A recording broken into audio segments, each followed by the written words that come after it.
Operation Sindoor 1 കഴിഞ്ഞു. Operation Sindoor 2 വരും എന്നുള്ള സൂചനകൾ നമ്മുടെ കര, നാവിക, വ്യോമസേനാ മേധാവികൾ പലവട്ടം പറഞ്ഞു കഴിഞ്ഞു. പ്രതിരോധ മന്ത്രി രാജ്നാഥ് സിംഗ് പറഞ്ഞു. അങ്ങനെ പലവട്ടം അത് പറയുന്നു. ഇത് പറയുന്നതിനിടയിലാണ് ബംഗ്ലാദേശിൽ ചില പ്രശ്നങ്ങളുണ്ടായി. ഇന്ത്യക്കാരെ, ഹിന്ദുക്കളെയൊക്കെ ബംഗ്ലാദേശിൽ ഉപദ്രവിക്കുന്ന ചില പ്രശ്നങ്ങളുണ്ടായി.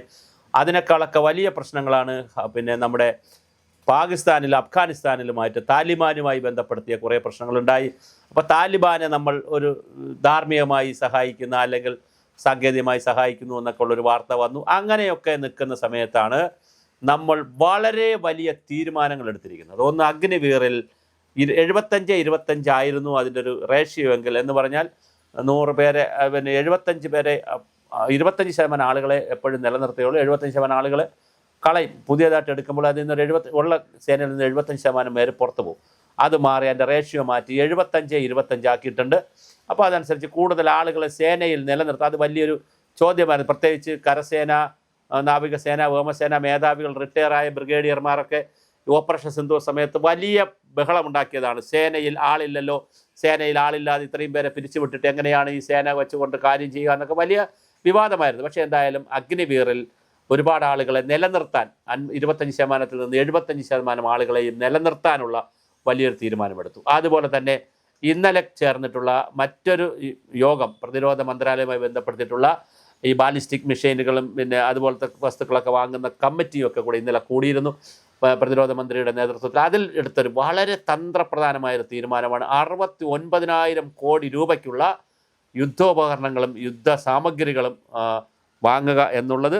അപ്പോൾ വളരെ വലിയ തോതിലാണ് ഇത് വാങ്ങാൻ തീരുമാനിച്ചിരിക്കുന്നത്. 69,000 കോടി രൂപയാണ്, ചെറിയ പൈസയല്ല.